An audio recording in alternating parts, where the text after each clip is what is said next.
Hello, you gorgeous people. How are you today? I do hope that you're not suffering a heat wave like what we are here at 41 degrees.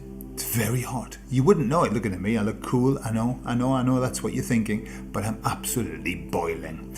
Today I'm talking about the experience that we had going to England the first time that we've flown in 3 years.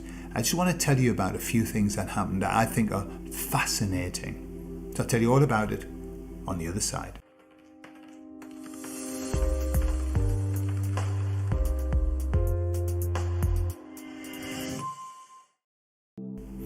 So finally, during the whole madness that we've lived through, my mum had a stroke, right? Why did she have a stroke? Super fit woman, wonderful. She didn't put that in it. However, her partner did various times, like loads. And I just have a feeling that it was by proxy, those spiky things that come off, and I think that's what caused it, because she's certainly not. She was not in that league of people who you think, well, yeah, they could possibly, yeah. So I couldn't get to see her. I've watched her recuperate via Zoom and via WhatsApp and things like that. So we were able to go finally to the UK because they've taken all of the restrictions. They're all gone in the UK. But the problem was getting back to Spain because they had still had them in. They had the restrictions in. So finally they've taken them off. So we went. We only went for 3 days because we actually went for a funeral, which happened to be my mum's husband who passed away. Okay, so we went. On the way there, Cynthia said to me, Gordon, just so you know, in Spain, the law is that every flight that goes out from Spain and every flight that comes into Spain, they have a mask mandate. Yeah, because here in Spain, if you take public transport, you've got to wear a mask. Okay, so oh god. So what I was thinking was, obviously, it's very important that I went to the UK. It was like I've got to go and see my family. So I thought, well, I've got two choices. I can either use the exemption that I've got. I've got an exemption for the mask, but I don't. I've heard horrific stories of people, no matter whether they've got an exemption or not, if they refuse to wear the mask, they're thrown off the plane. So I thought, what am I going to do? So anyway, we got to the airport. Nobody in the airport, very few people were wearing masks. But what I was aware of is that here in Spain, more people are still wearing masks on the inside. It's not mandated, but I would say we were about 60% no mask and 40% mask. That's what I see. Okay. But we were in the queue going to the UK. All the Brits in the queue, no mask. All the Brits, no mask. Okay, it was very clear. The Spanish people are still kind of like back in the queue with a mask, taking the mask off. So we got to the queue and the guy checked our ticket and he said, by the way, have you got your mask? Yeah. Okay, have your mask ready.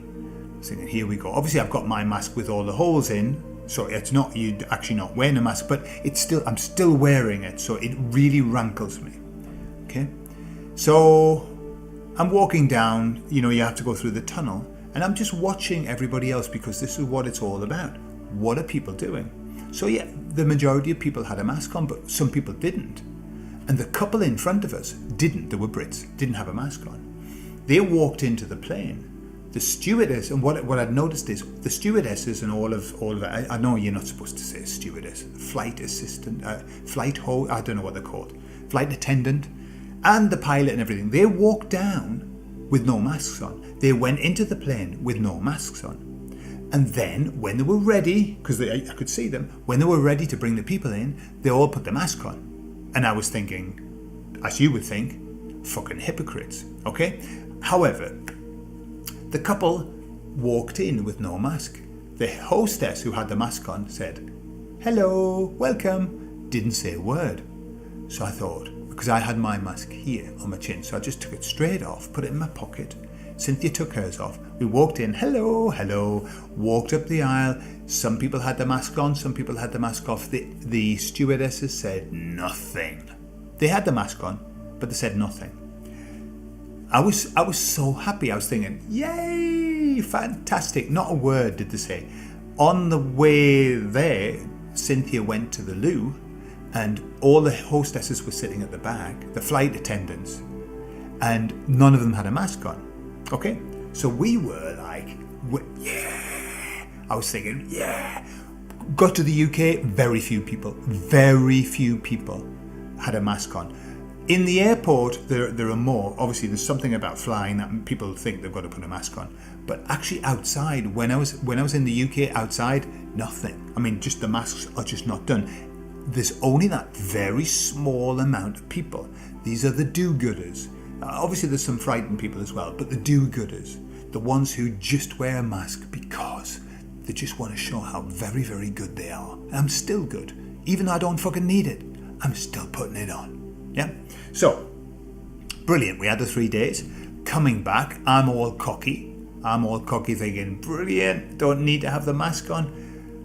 Got into the queue waiting, and they came along and said, masks are mandatory going into Spain. You must put your mask on. As we came up, the woman said, have you got your mask? Because you can't get on the plane without the mask. And I was thinking, yeah, I've heard it all before. So we get into the plane, and as we're going up, we haven't got the mask on. And the guy said, can you put your mask on? You can't come in the plane without the mask. Okay. So I put it on here. And then he came to both of us. Please put your mask up. You've got to put it up. You can't. Okay. So I was thinking, why? Because we're heading to Spain. It's more dangerous than coming away from Spain. When you're coming away, you go, I'm leaving the virus behind. Heading to, it could be in the plane. So anyway, I was very frustrated.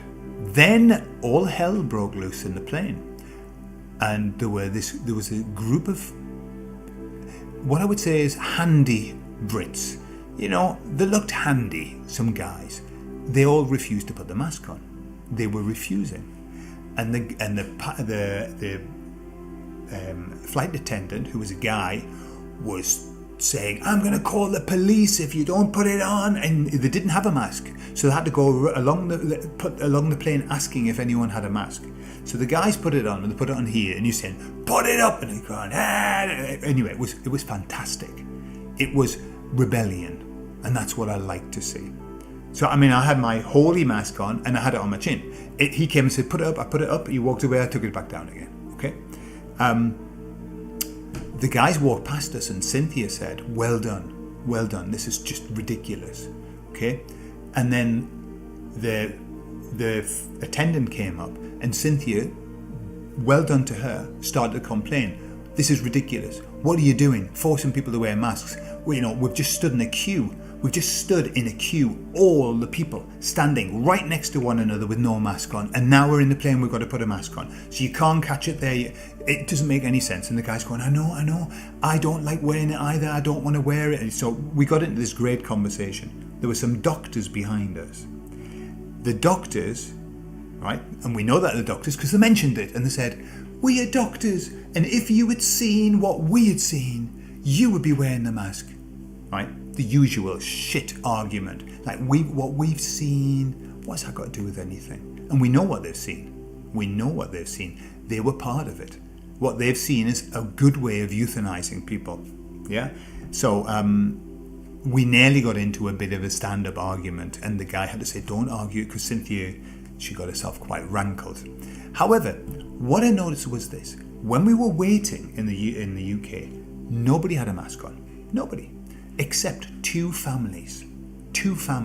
Right, so let's say there were, 200, 300 people, and there were like two groups of 4 people.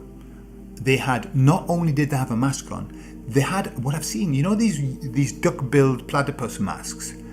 They had those, but with extra bits on, like extra bits to stop any air from going in and out.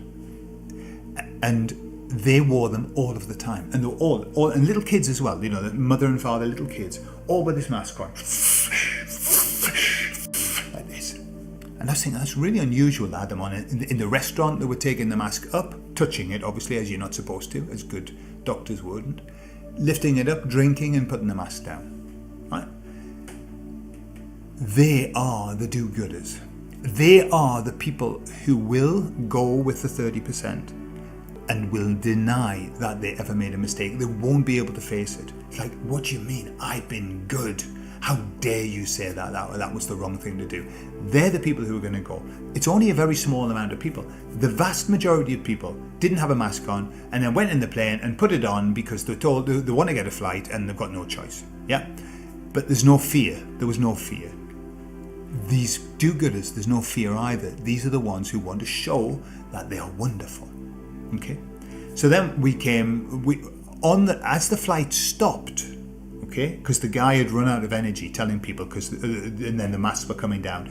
People were standing up, they had them round the chains, they had them hanging off the ear. Nothing was said. We got onto the bus, everybody took the mask off, and on the bus you're supposed to have the mask as well. Nobody said anything. So it's kind of like one of those, That's the feeling I get. People just going, can't be arsed with that anymore. Except the do-gooders, the virtue signalers, which have got, it's like they've gone over the top. Not, all they were missing was some visors and one of those hazmat suits or whatever. That's all that they were missing. So it was a really interesting scenario that we saw of what I see is that, and look, I know that the people just putting the mask on because that's what they're told to do. That isn't good either, but it's a shift. I just see there's no fear at all with the virus. There's no fear. People are doing it because that's what they're told to do. Couldn't give a shit. And as soon as they're allowed to, or as soon as they're not being looked at, they take it off. Yeah.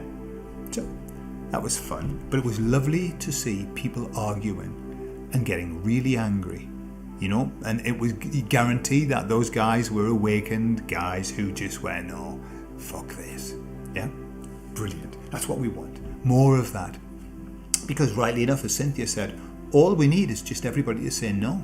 No. And I've said this before, remember, the power of the spoken word is enormous, and the power of the word no has tremendous power. Has tremendous power. And we can start to use it more and more. Just speaking out, saying it, putting the truth out there, out in the ether. That's what we have to do. Okay, have a lovely weekend. I'll see you all later. I love you all. Bye-bye.